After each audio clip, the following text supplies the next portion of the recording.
Everything changed the moment Alex Pereira tasted defeat and unleashed a frenzy of reactions from fellow fighters, ex-partners, and MMA legends. Could this be the start of a new chapter in the light heavyweight division, or the end of an era no one saw coming? Alex Pereira's recent loss didn't just send shockwaves through the MMA world, it sparked unexpected drama outside the cage. Moments after the final bell, his ex-girlfriend took to social media to celebrate his downfall, using International Women's Day as a cheeky backdrop for her taunts. Some viewers found her remarks comical, while others saw them as a direct challenge to Pereira's pride. As fans replayed her Instagram post, speculation erupted over whether this jab was a one-time dig or part of a bigger feud. She even congratulated the new champion in a way that seemed more like a slap in the face than genuine praise. The awkward mix of personal history and public tension gave spectators a front row seat to drama far outside the octagon. Pereira, for his part, didn't hold back, firing back with a remark that suggested she should stop mentioning him altogether. While some shrugged it off as petty bickering, others believe it's proof that this old flame still burns hot, and that the rivalry might only be getting started. We have a new light heavyweight champion. No more Karma. So, he lost at the International Women's Day. Maybe that's a sign, guys. I don't know. New light heavyweight champion Ankalaev. Congrats. He did a really good job. If you guys are talking robbery, you don't understand anything from MMA. The battle between Alex Pereira and Magomed Ankalaev was expected to be a clash of elite striking versus relentless wrestling, but no one predicted just how explosive it would become.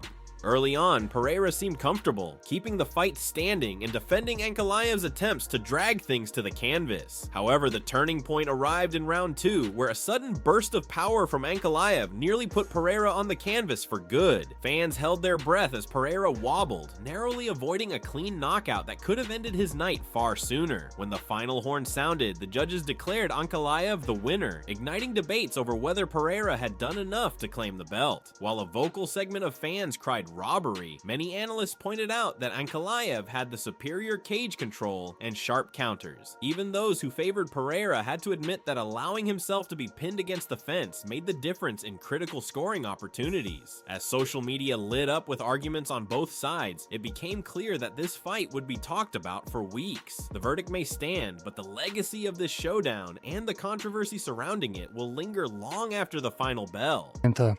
Так что я очень рад. Of course, I'm very, very happy. And first of all, in the first place, I was like, my task was to make happy all my coaches, my team, and all the people who was rooting for me, because there was a very long journey, and now finally we did it, and I'm happy. So after first round, the plan was just a push forward, but it happened that my opponent, just started like moving back, running back, he didn't engage into the fight. Tom Aspinall wasted no time chiming in, going as far as saying Pereira was lucky he didn't leave the octagon unconscious. He insisted that if he'd been the one landing that shot, Pereira would have been snoozing. Meanwhile, former champ Jamahal Hill took to social media with an "I told you so" attitude, reminding everyone that he had predicted Ankalaev's victory all along. Kamaru Usman jumped into the fray too, offering a contrasting point of view by highlighting Ankalaev's high-level striking IQ and praising his ability to outsmart Pereira in key moments. Among the chorus of opinions, Daniel Cormier stood out by focusing on Pereira's takedown defense, which he found surprisingly solid. While Pereira's defensive wrestling exceeded expectations, Cormier pointed out that fighters who force Pereira on his back foot strip away much of his firepower. The unified takeaway from these big names: Pereira still has elite striking, but needs to adapt when an opponent refuses to retreat. The variety of perspectives, ranging from respect to outright dismissal, proved once again that in MMA, one moment can spawn wildly different narratives. Each fighter's commentary shaped how fans interpreted Pereira's performance, making the post-fight discussions as thrilling as the showdown itself. In this round. Yeah. Oh! Rocked him. Yeah, that's... Mate, he's fucking lucky he didn't get knocked out there. Jesus. Mate, if that would have been me, he would have been snoozing. That's off the table now. The Alex Pereira fight at heavyweight, or any other weight really. Yeah, John, There's only one way. There's only one thing to do, mate. Sign the contract and let's get a date going. When leaving, he was there. He walked him down, and it was a perfect. I would say this perfect game plan. He had great fight IQ. As soon as the final scores were read, Israel Adesanya expressed disbelief, insisting he had Pereira winning the fight. While Adesanya wasn't in the octagon himself, his viewpoint carried weight given his own high-profile history with Pereira. The crux of his argument centered on whether mere fence holding, without any significant takedown or punishing ground and pound, should outweigh the striking exchanges in scoring. Adesanya questioned how the second round's knockdown factored into the judges' tallies and urged fans to watch the fight again from a fresh perspective. His stance added another layer to the already heated debate as many viewers began rescoring the rounds. Some fans even argued that the fight was closer than the unanimous outcry might suggest, while others felt the decision was justified, pointing to Ankalaev's cage dominance. The chatter got so loud that it reignited conversations about scoring criteria in modern MMA. Are judges placing too much emphasis on controlling positions against the fence, or is it a valid demonstration of octagon control and ring generalship? While there's no universal agreement, Adesanya's voice undeniably lent credibility to the argument that Pereira deserved a better outcome, or at least a more transparent scoring breakdown. Wow. 49-46, what was that? He dropped him, yeah, won that round 2. The holding, he didn't really do much with the holding.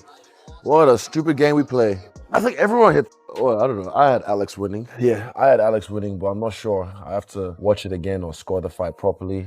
I think the round 2 might have played a factor just because he dropped him. But again, holding him against the fence, don't really remember him getting any takedowns. But yeah, I mean, so it was a competitive fight back. Away from the immediate chaos of Pereira versus Ankalaev, an older controversy resurfaced regarding Jon Jones's single career loss by disqualification. Demetrius Mighty Mouse Johnson weighed in, asserting that a disqualification is still a legitimate defeat no matter the circumstances. This stance hit a nerve among fans who believe Jones's record should be viewed as practically undefeated, especially since the DQ call remains highly debated. Yet Johnson pointed out that rules exist for a reason. Breaking them has to carry consequences, even if it feels unjust in the moment. Simultaneously, Jones didn't sit idle. He posted on social media, reminding everyone that he has more title defenses than all other male champs combined, a subtle way of brushing off the DQ chatter. Ankalaev seized the opportunity, accusing Jones of being a big cheater, alluding to past controversies about performance enhancers. The spat quickly escalated, proving that in the realm of MMA, no champion is free from doubt, critique, or accusations. Whether fans side with Johnson's purist view of the record books or adopt the perspective that Jones is simply unstoppable, this debate remains fueled by passion, and as Jones stands by his achievements, challengers like Ankalaev seem eager to test the boundaries of that legacy. Case with Jon Jones. What's up with that mother?